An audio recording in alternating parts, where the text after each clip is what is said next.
Bismillahirrahmanirrahim.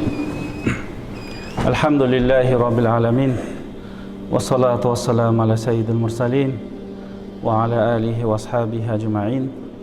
Eң алгач жараткан Аллах субханаху ва таалага чексиз мактоолор болсун. Андан кийин сүйүктүү пайгамбарыбыз саллаллаху алейхи ва салламга Алла тааланын үзгүлтүксүз салават саламдары болсун. Алланын жалгыздыгына, барлыгына, бирлигине ыйман келтирип, пайгамбарыбыз саллаллаху алейхи ва салламдын сүннөтү менен жашаган сиздерге дагы дайыма Алла тааланын үзгүлтүксүз рахматы, мерими, хидаяты, нуру, адал рызкысы, берекеси, ийгилиги дайыма боло берсин. Урматтуу мусулман бир туугандар, бүгүнкү жума күнүңүздөр куттуу болсун. Жараткан Аллах субханаху ва таала мына ушундай берекелүү күндө, куттуу күндө аткарган баардык жакшылык ишиңиздерди, дуа тилектерди, Куран зикирлерди жана жума намаздарды кабыл кылган болсун. Алла таала Куран Каримде аузу биллахи минаш шайтанир раджим. Я айюхаллазина аману тақуллаха ва куну ма'ас садиқин. Бул аяттын мааниси Алла таала айтат: О ыймандуу момун мусулмандар, иттақуллаха дейт, силер такыба болгула дейт. Демек бизде көп аяттарды карай турган болсок, Алла таала кандай бир жакшы нерселерди айтып атканда, жакшы нерсе менен сыпатталып атканда, я айюхаллазина аману, о ыймандуулар, Алланын жалгыздыгына, барлыгына, бирлигине ишенгендер такыба болгула деп баштайт да. Демек бардык жакшылыктын башаты бул такыбалыкта. Андан кийин Алла таала айтып атат: ва куну ма'ас садиқин. Силер дайыма чынчылдар менен бирге болгула дейт. Туура сүйлөгөндөр менен, жакшы сүйлөгөндөр менен, кулк мүнөзү жакшылар менен. Демек бул аяттан баарыбыз биз тыянак чыгарсак болот. Бүгүн сиздер менен кыскача ошо чынчылдык жөнүндө, туура сүйлөө жөнүндө бир аз сөз кылмакчыбыз. Аллах субханаху ва таала чындыгында баарыбыз билебиз, кыяматта эсеп китеп бар. Анан биздин шариятыбызда адам өзүнү кооздой турган, жакшы бир сыпаттар менен кооздой турган көптөгөн бир адамды бейишке алып бара турган сыпаттар бар. Мына ошолордун бири бул чынчылдык экен. Кыяматтын катуу суроосунан десек болот, азабынан десек болот, кутулта турган нерсе бул чынчылдык экен. Алла таала Куранда айтат: Қалаллаху хаза яуму янфаус садиқина сидқухум. Мына ушул күн дейт, кыямат күндө. Мына ушул күн, Алла таала айтып атат, чынчылдардын, чынчыл болгондорунун пайдасын көрө турган күн.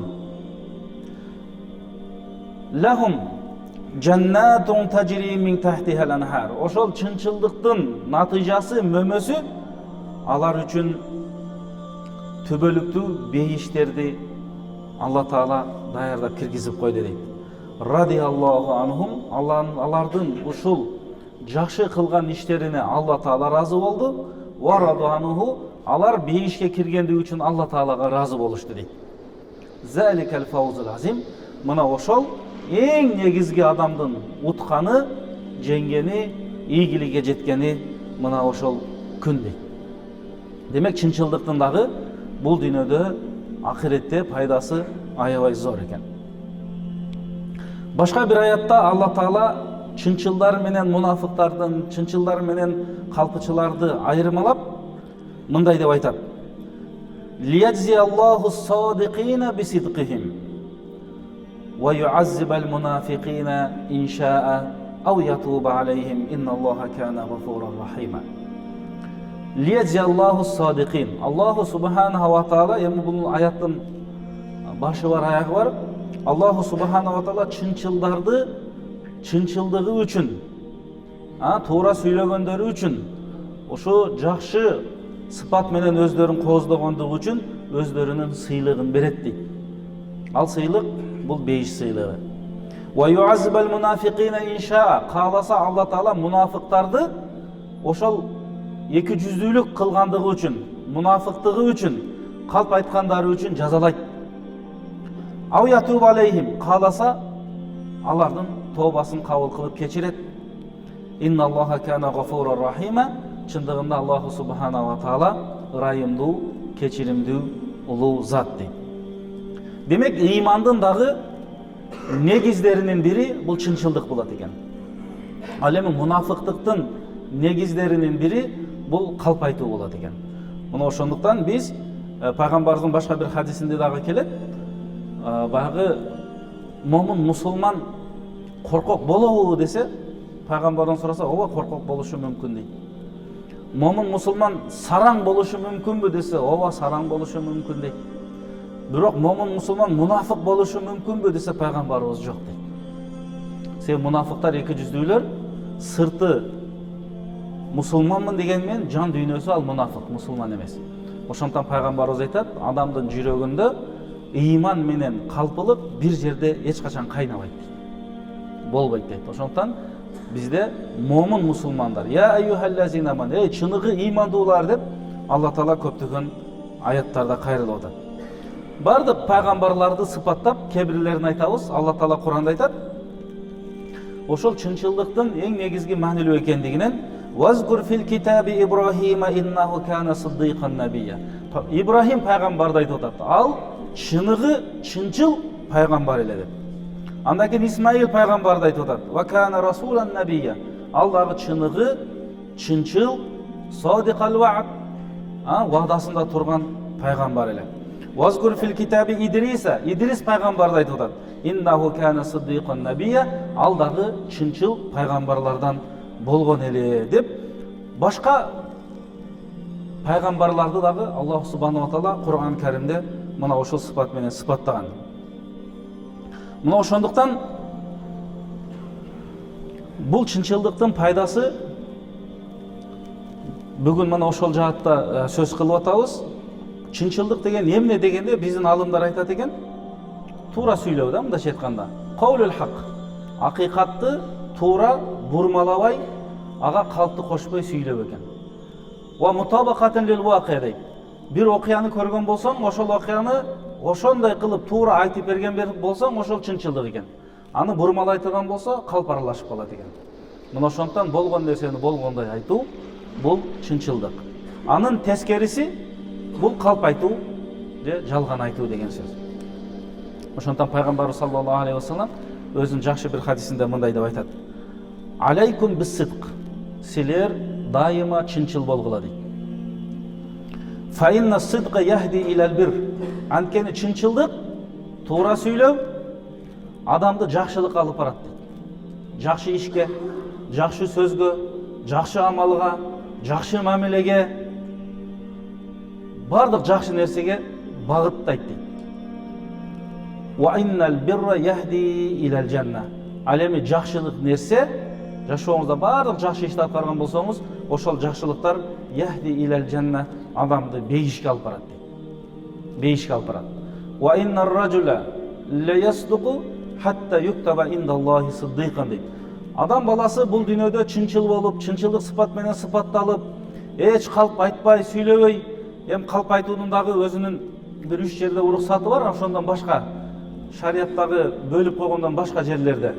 Ошондоп чынчыл болуп жүрө берип, Алланын алдында бул чынчыл деген атка конуп калат дейт. Чынчыл деген атка конуп калат дейт.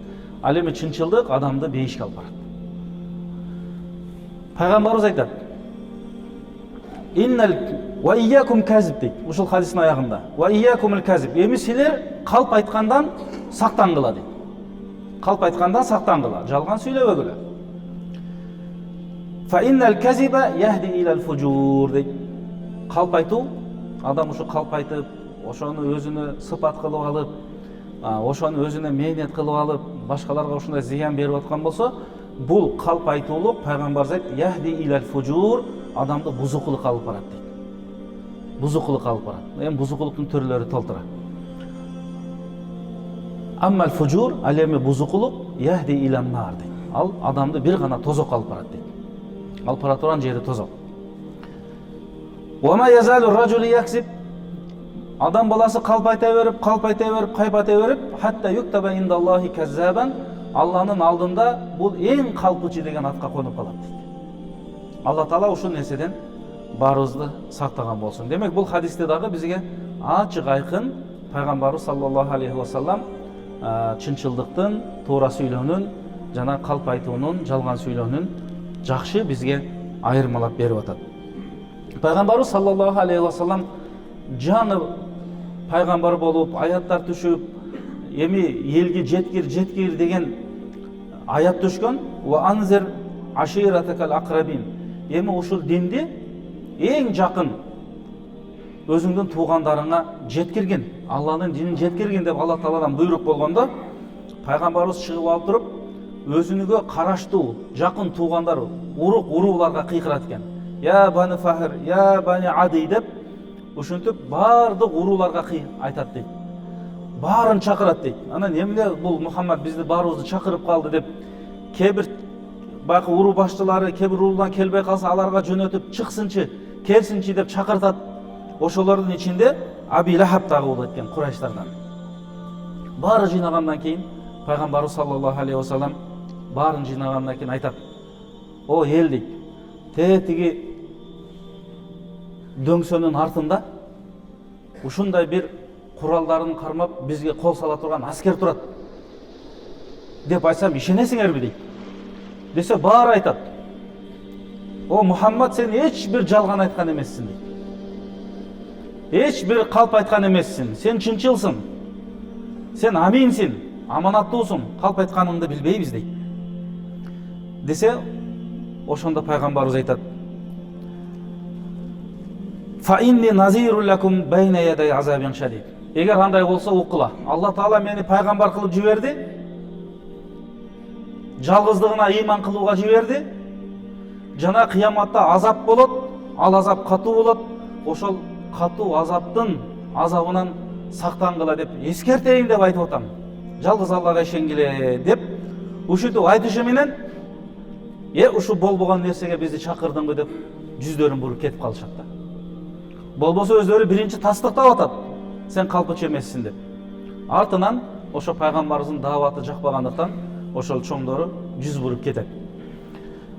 Ушул жерде дагы пайгамбарыбыз саллаллаху алейхи ва саллам чынчылдыгы, андан кийин ушул чынчылдык менен бул диндин жеткендиги баарыбызга маалым. Баарыбызга билебиз, пайгамбар саллаллаху алейхи ва саллам ошол Хира тоосунда күнүгө барып ибадат кылып, ошол пайгамбарлык түшөрдөн мурда бир топ күн, бир айдан 40 күнгө жакын болуп калганда, жана Жебрейил периште келип, пайгамбарыбызды кысып, баарыбызга маалым, анан оку деп, ошондон кийин пайгамбарыбыз үйгө чуркап келип, Хадича энебиз үйдө болгон болот.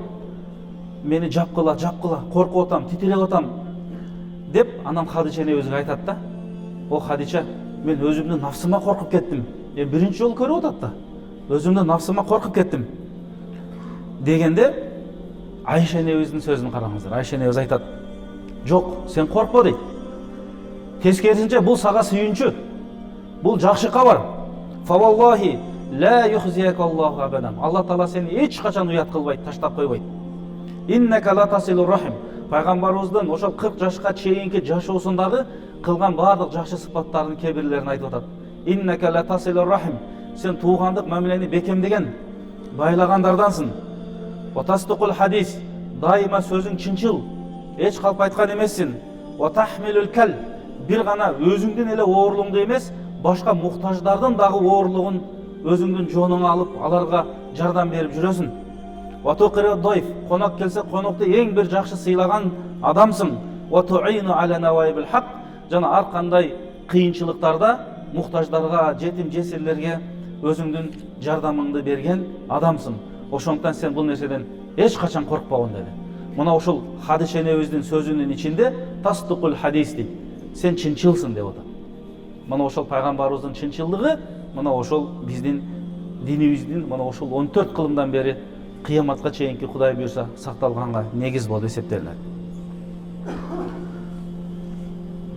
Пайғамбарымыз саллаллаху алейхи вассалам Абу Хурайра радиаллаху анху риwayat қылған хадисте айтады: Аятул мунафиқи салас дейді. Мұнафықтың 3 белгісі бар дейді. Кейбір риwayatта 4 белгісі бар дейді. Екі жүздінің. Біріншісі иза хаддаса казаба дейді. Мұнафық егер сөйлесе, қалып сөйлейді. Ва иза ваада ахлафа. Уада берсе, уадасын атқарбайды. Ва иза утмина хана. Bir сөзді, бұйымды аманат берсең, аманатқа қиянаттық қылады. Төртіншісі иза хасама фаджара.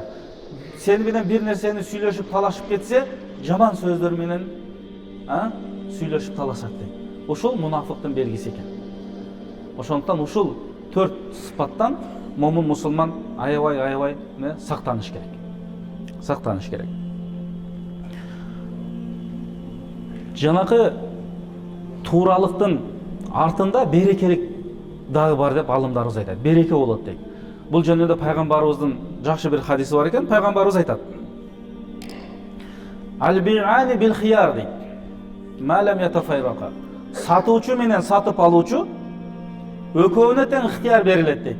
Сатып алушы қаласа сатып алат товарды көргөндөн кейін, а сатушы дагы ошол сатушы ишин аткарат дейді. Өкөөнө тең ихтияр берилет дейді. Өкөөнү ажырашып кеткенге чейин, сооданы бүтүп, токтоп, болду кеткенге чейин дейт. Ушул экөөү дейт, сатуучу, сатып алуучу. Файын садака. Ушул соодаларыны чынчылдык менен, чын ниет менен аткарса, ва байяна дейт.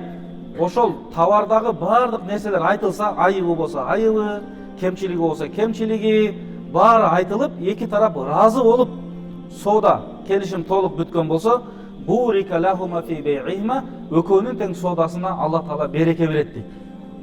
Чынчылдыктары үчүн. Ва ин катама ва казаба дейт. Пайгамбарыбыз айтат: эми ушул соодагерлер эгер айыбын жашырса, кемчилигин жашырса, ошол жерде алдаса дейт, мухакат баракату бай'ихима, өкөөнүн ортосундагы болгон сооданан береке кетет дейт, береке жок болот дейт. Бул жерде эми өкөөү тең алдаса, өкөөү тең ушул калпка барса дейт. Ал эми бир тарап алдаса, ошонун соодасында береке кетет. Чынчыл тарабында эч кандай нерсе болбойт. Мына ошондуктан соода маселесинде дагы бизде эмне кылыш керек экен? Пайгамбарыбыз өтө баса белгилеп айтып атат. Бул дагы чын ниет менен, ыхлас менен биз эмне кылышыбыз керек? Соода кылышыбыз керек. Алдабаш керек. Бирөөнүн акысына кирбеш керек. Пайгамбарыбыз саллаллаху алейхи вассалам өзүнүн жакшы бир сөзү бар экен. Бул хадисте Абдуллах ибн Амр айтат. Пайгамбарыбыздан сурашыптыр: Айюн наси афдал? О Алланын элчиси, кайсы адам эң жакшы? Десе, пайгамбарыбыз жооп бериптир: Куллу махмумул калби садуқул лисан. Пайгамбарыбыз айтты, тили чынчыл, жана жүрөгү жумшак деп койду пайгамбарыбыз. Андан кийин сахабалар айтты: О Алланын элчиси, садуқул лисан дегенди түшүнөбүз. Чынчыл болуу дегенди түшүндүк. Багы жүрөгү жумшак, махмум арабчасы. Анын мааниси эмне десе, пайгамбарыбыз айтып атат: Махмумул калб деди да арабчасы. Анын мааниси деди пайгамбарыбыз: Ат-тақию, кимдин жүрөгү таза болса, таква болса, ан-нақию, таза болса, ла исма, жүрөгүндө эч бир башка бирөөгө күнөө саноо жок болса, вала баги, мамилесинде четтен чыгуу жок болса, соода маселеси болсун, сөз мамилеси болсун, четтен чыкпаса, шарияттан чыкпаса, вала гилла, эч кимди алдабаса, вала хасада, жүрөгүндө эч кимге ичи тардык болбосо, ошол адам эң жакшы адам деди. Демек, мындай адам калпта сүйлөбөйт экен деген маани чыгат. Демек, жүрөк ичи тарлыктан, жаман көрүүдөн, алдаудон, жаман нерселерден, жаман пейилден, жаман сапаттан таза болсун деген сөз экен. Бул пайгамбарыбыздын бизге болгон насаты. Абдулкадыр Жейлани деген алым аулия өткөн. Ушул айтат: илим жолуна чыгып, анан апам мени узатып атып, чөнтөгүмө 40 алтын динар берип, 40 теңге. Балам эч калп сүйлөбөгөн. Макулбу деп илим алууга узатты дейт. Эми ал учурларда кербен менен, көбүнчө төлөр менен жүргөн учур. Кербенге анан каракчылар кол салып, баардык соодагерлерди тоноп, анан бирөөсү мага келди дагы, мен жашмын дейт, жигит, акчаң барбы десе, ооба бар, 46 теңгем бар десем, ишенбей, бул алдап атат, корккандан эле сүйлөй берди деп кетип калды дейт. Экинчи бирөөсү келди дагы, акчаң барбы деп, кылычты кезегенде бар, 40 теңгем бар, алтыным десе, анан чындап эле деп алтынын алып, андан кийин бул өзү эле айтып атат деп чоңдорун алып барыптыр, каракчылардын башчысына. Мына бала ушинтип айтып атат. Десе анан каракчынын чоңу айтат экен, баары акчасын жашырат, эмне сен айтып атасың? Десе, мен үйдөн чыгып атканда, элим жолуна чыкканмын, апама убада бергенмин, эч калп айтпаймын деп. Мен апамдын берген убадага сөзүнө туруп атам. Ошондуктан калп айткан жокмун десе, жанакы каракчылардын чоңунун бир титиреп кеткенин сездим дейт да. Коркуп кеткенин сездим дейт. Жүрөгүнө хидаят кирип кеттиби дейт. Сен го бир апаңдын убадасына бекем турупсуң, биз Алланын убадасына бекем турбай жүргөн экенбиз. Болду, таратып бергиле акчаны деп, баарын акчасын таратып берип, өзүнүкүн берип, мен тооба кылдым деген экен. Мен тооба кылдым. Десе анан аркасындагы баягы желдеттер, каракчылар, ушунча жыл каракчылыкта башчы болдуң, ээрчидик, эми тооба кылганыңды дагы биз сенин артыңдан ээрчийбиз деп баары тооба кылышты дейт да. Мына ушул жерде биздин алымдарыбыз айтат, мына чынчылдыктын пайдасы дейт. Чынчылдыктын пайдасы башкаларга таасирин тийгизип, кандай хидаятты берип атат башкаларга. Мына ошондон көбүнчө чынчылдык менен кутулуу деген кийин алымдардан жакшы бир сөз калган. Пайгамбарыбыз саллаллаху алейхи ва саллам өз сөзүндө айтат: "Арбаун иза кана фика фала алейка ма фатака минад дуня." дейт. Эгер ушул 4 сыпатка ээ болгон болсоң, бул дүйнөдөгү эң бир адамдын көгүрөгүн, жүрөгүн тынчыта турган, бейпил боло турган жыргалга ээ болосуң дейт. Башка дүйнөгө жетпей калсаң, капа болбосоң дагы болот. Биринчиси, бул дүйнөдө хифзу амана, аманатты сактоо, аманатка бекем болуу экен. Ва сидқул хадис, дайыма чынчыл болуу. Ва хусну халика, адамдын кулк мүнөзүнүн жакшы болуусу. Ва иффатун фит тухур, жана тамакта дайыма ар нерседе адамдын таза болуусу экен. Дайыма момун мусулман мына ушул 4 нерсе менен дайыма өзүн сыпаттап жүрүүсү милдет болот. Ошондон урматтуу мусулман бир туугандар, мына биз сиздер менен кыскача бүгүн ошо чынчылдык жөнүндө сөз кылдык. Ушул кылынган баяндын натыйжасында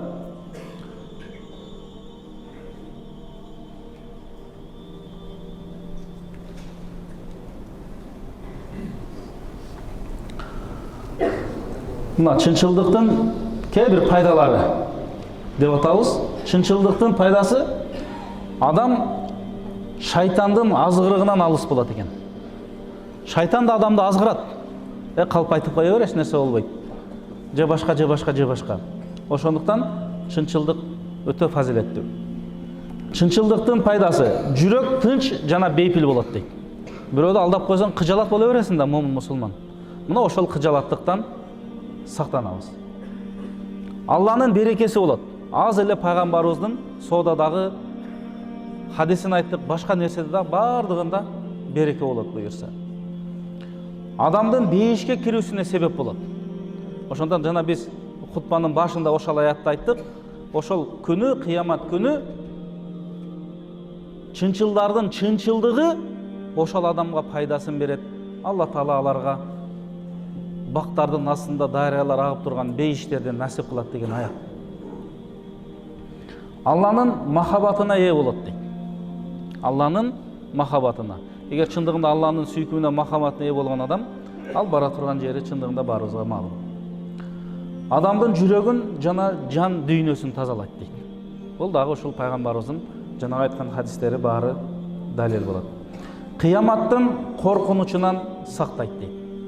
Чындыгында өтө баягы жеңил ойлобошубуз керек. Кичинекей эле бул дүйнөдөгү кээ бир сурактар баарыбызга кыйын болуп кетет. Ал эми Алланын алдындагы сурак андан да оор болот. мына ушул биздин бүгүнкү баяныбыз.